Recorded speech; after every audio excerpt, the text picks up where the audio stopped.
¿Qué se dice pues la gente? Bienvenidos y bienvenidas a una nueva Deshistoria Ilustrada con el Geje. Hoy vamos a dibujar, a contar, a chismear la historia de la prepotencia humana. Sí, la historia de el Titanic. Quizás el barco más farándula del siglo pasado. Le dicen el J Balvin de los barcos. De buena le dicen así. No, pero están a esto de decirle así. Aunque ya pasaron un cocao de años de su hundimiento aquel 15 de abril de 1912, cuando ¡pum! Se fue de jetas contra un hielo gigante. Por bobitos, porque se les dijo: monstruos, ese viaje no les conviene. Vea que ese mar está lleno de icebergs. Y esos icebergs son todos aleta, hermano, o sea, todos bravos. Y tuki Lulú. Yo no soy Lulú, soy el barco más barco que ha existido. Siempre dudé de la existencia de Dios. Ahora sé que existe. Soy yo. Bueno, y aunque posiblemente sepamos del Titanic por esta pareja de blanquitos hegemónicos,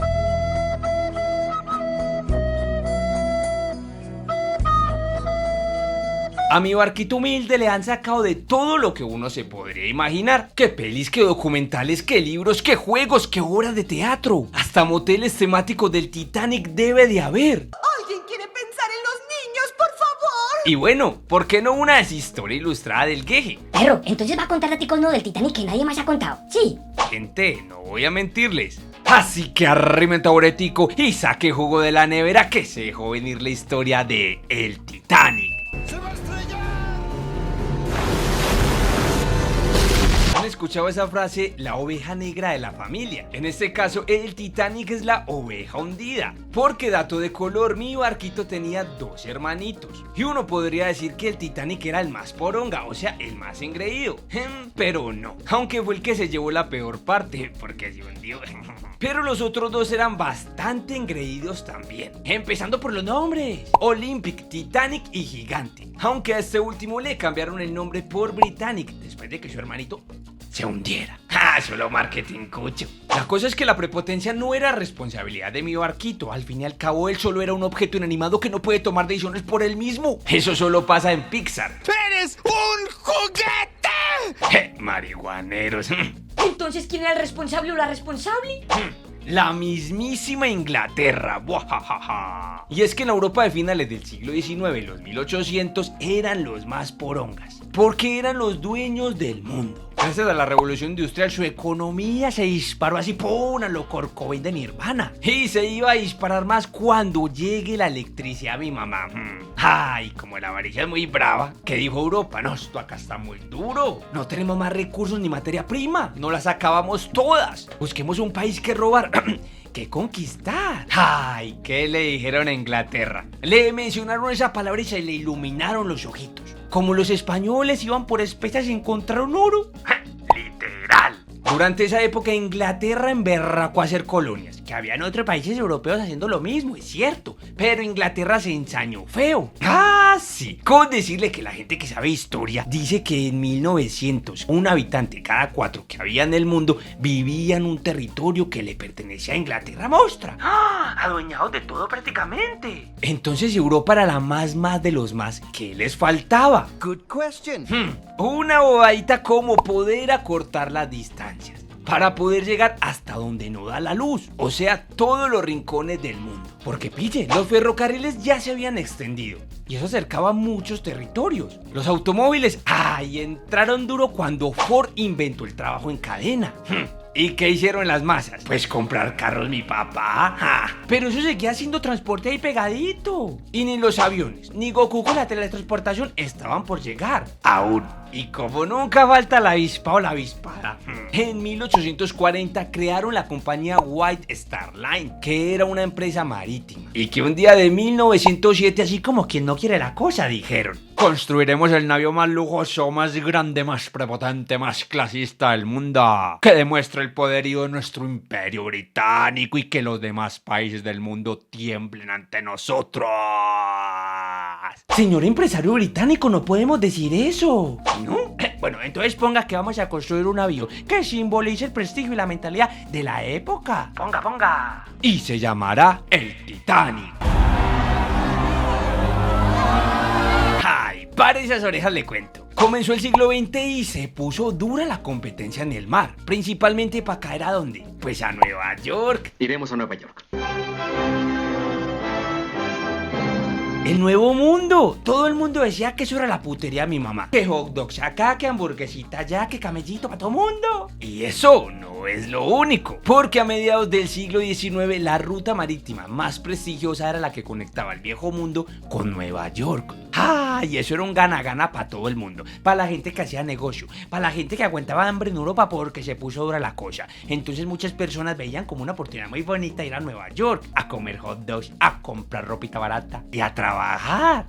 Entonces un día un caliosito llamado Joseph Bruce Smith, presidente de la White Star Line, la empresa que hizo el Titanic, viendo esas posibilidades que tenía la ruta a los New Yorkers, pero más que todo asustado porque la competencia ya había sacado 2 transatlánticos gigantes, que en ese momento, en 1907, eran los más grandes del mundo. Y el Joseph se pellizcó y dijo que tenía que hacer 3 navíos, que bien lujosos, que bien grandes, que bien buenos, decía el Joseph. Y eso el Joseph empezó a decirle a todo el mundo que eran prácticamente insumergibles, que ni juntando a Poseidón, Aquaman y a la Sirenita podían hundirlos. Y así las cosas, en 1909 arrancaron a construir los barquines. Y para 1912 estaba listo el pollo. ¿El pollo? ¿Qué no estaban haciendo un barco? Es una expresión, hermano. Bueno. Ve que, y si era tan lujoso, tan clasista y tan enorme como decían. Sí. Sí, pero si tenías luquitas, o sea plata, para viajar en primera clase, porque esta derrochaba lujo. Parecían suites 5 estrellas de hoteles. Tenían decorados con diferentes estilos, baños, iluminación full, acceso a todas las cubiertas, escaleras con cúpulas de cristal arriba. Una coquetería. ¿Y las otras clases? No eran una cosa de locos como la de la primera clase, pero sí eran más grandes y cómodas que las de muchos otros barcos.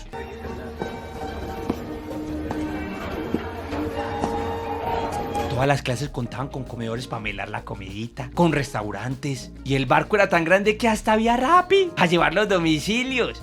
Bueno, no, ¿vos te imaginas? Lo que sí había era que salón para los que fuman, que bibliotecas para los que leen, que gimnasio, que piscina, que turcos, instalación eléctrica para abastecer semejante monstruo. Hasta tenía una estación de telegrafía, que era como el WhatsApp de la época. Mejor dicho, ¿qué no había? ¿Qué no había? No había humildad y sentido común. Porque para 1178 pasajeros solo habían 16 botes salvavidas. Que Dios se apiade de nosotros. ¿Dios? Ese como que no tenía telégrafo por allá arriba porque paila, no los escuchó. Pero bueno, con ignorada divina y todo se dejó venir el viaje inaugural. ¡Es hoy!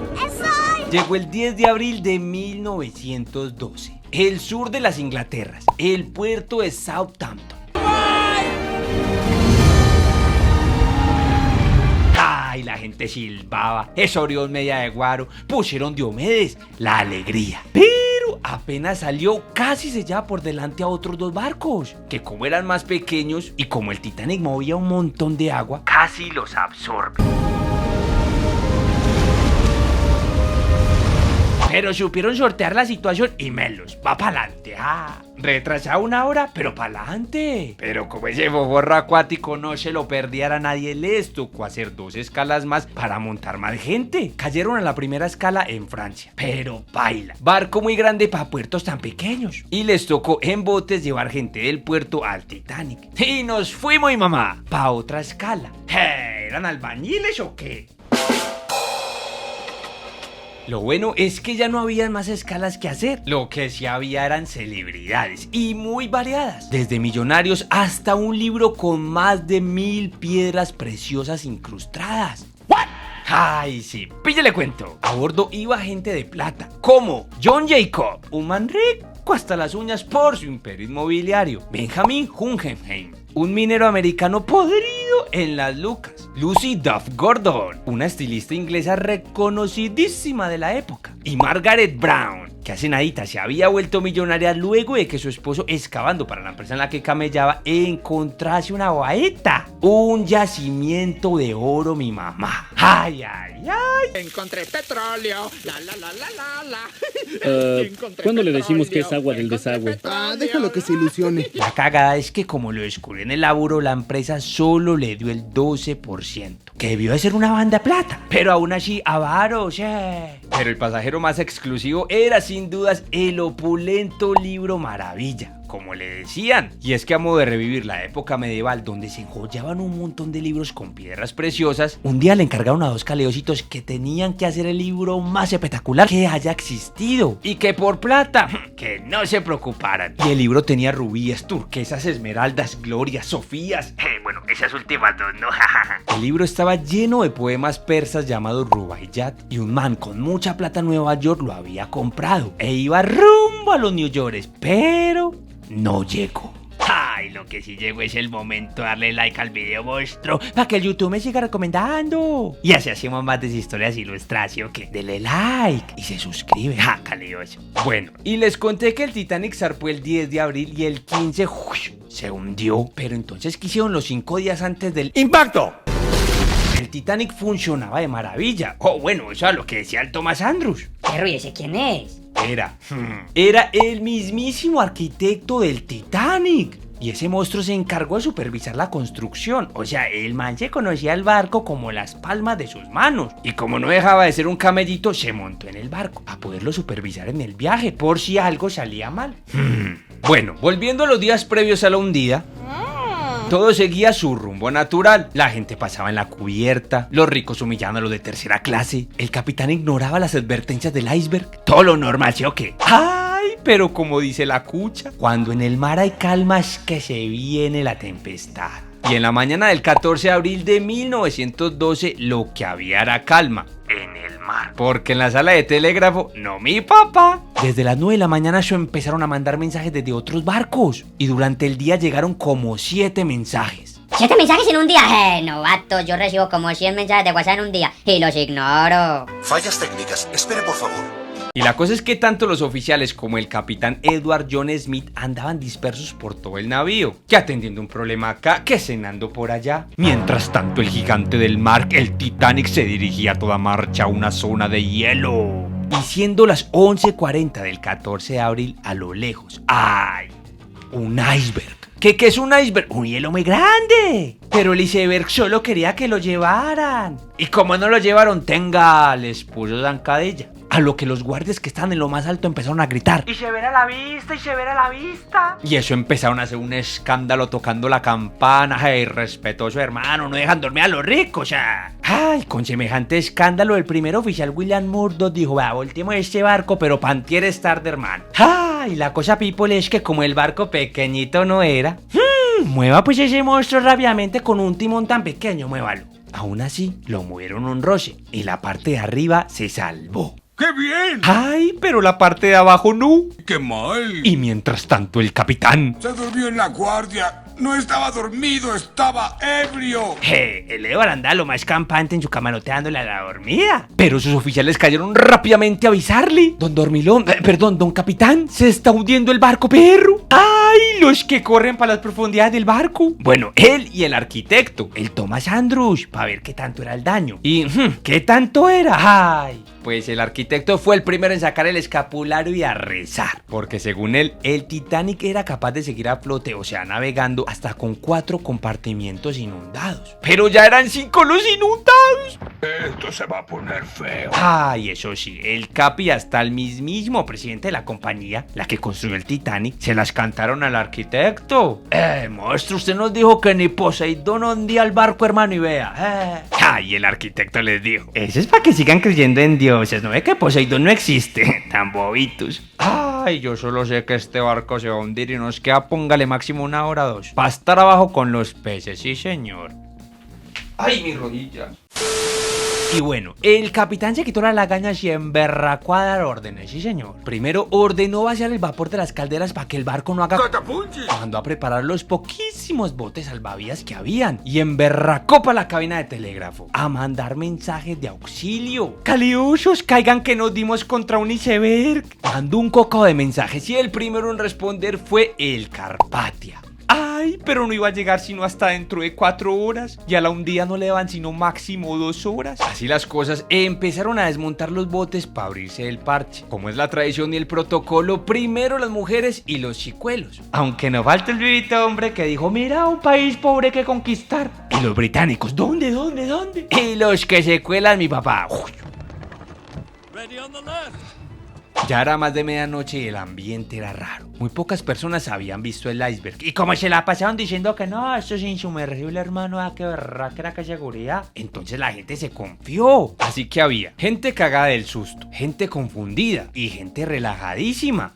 Bueno, hasta que empezaron a ver el barco inclinarse hacia adelante y el desespero y los errores se apoderaron de la tripulación. Aunque en algunos casos quizás el clasismo fue el que los apoderó. Porque en algunos botes salvavidas, a pesar de que tenían capacidad para 65 personas adultas, se estaban ocupando solo la mitad. La mitad de las personas a bordo morirán. No la mejor mitad. O hasta menos. ¡No!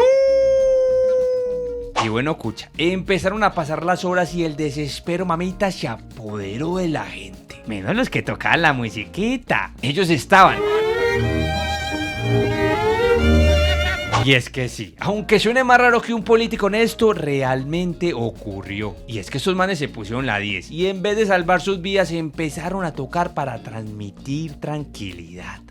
Bueno, al menos eso querían, porque uno en medio del pánico, hermano, que se va a parchar un concierto, Ya era la 1:45 de la madrugada y lo inevitable ya era inevitable, perro. Ya los poquísimos botes que habían para abrirse del parche se habían abierto el parche. ¿Diría usted que es momento de estrellarse las cabezas unos contra otros y sacarse los sesos? Yo diría que sí. La gente ya estaba muy desesperada y los oficiales sacaron los fierros es que para transmitir calma. Pero calma de que si se iban a morir. Perro, usted ha escuchado que la fe es lo último que se pierde. Y tan así era que los 2 operadores de radio y otros guardias se mantuvieron en guardia aún con el agua en los pies. Y cuentan los que cuentan datos del Titanic que a las 2:17 de la madrugada mandaron el último SOS. Y es que ya no les daba para aguantar más. En ese mismo instante el barco empezó a parpadear, quedándose sin energía. El barco se puso de pie como Lázaro, mi papá, quedando prácticamente vertical. 2 chimeneas se derrumbaron y el barco se parte en 2. Y 3 minutos después, el transatlántico más enorme, más imponente, más lujoso y el nunca insumergible se hunde.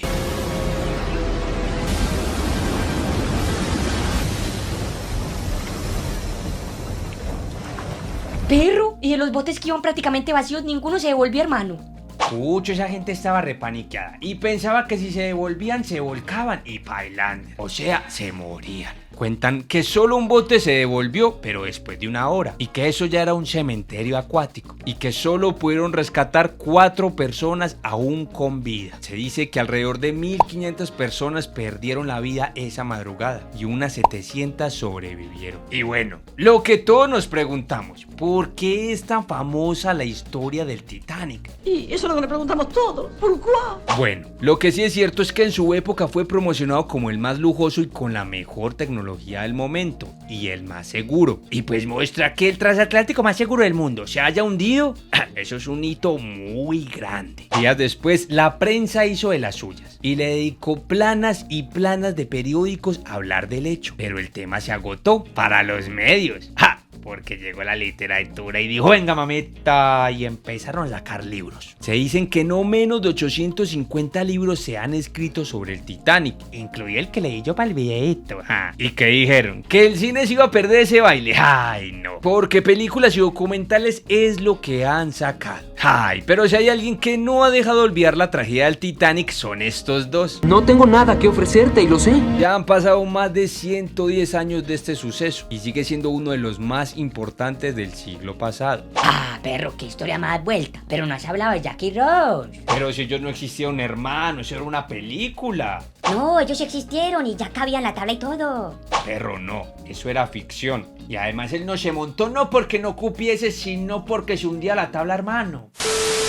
Y bueno, gente, espero que les haya parchado mucho la historia del Titanic, una historia que le han sacado de todo. Y por aquí también le sacamos un ratico para mantener viva la historia. Si eres nuevo o nueva por acá, les cuento que yo soy el Geje y estos videos siempre los hacemos en el marco del humor, del chisme, con el fin de entretener y, por qué no, de aprender un poco. Déjate en los comentarios qué otras historias te gustaría que contemos. Y ya que está por ahí, perro, ¡ay! Pégale un like al video. Y me siguen en mis otras redes sociales que monto videitos, monto ilustraciones y cositas. Y no siendo más, nos vemos en un próximo video. ¡Chao!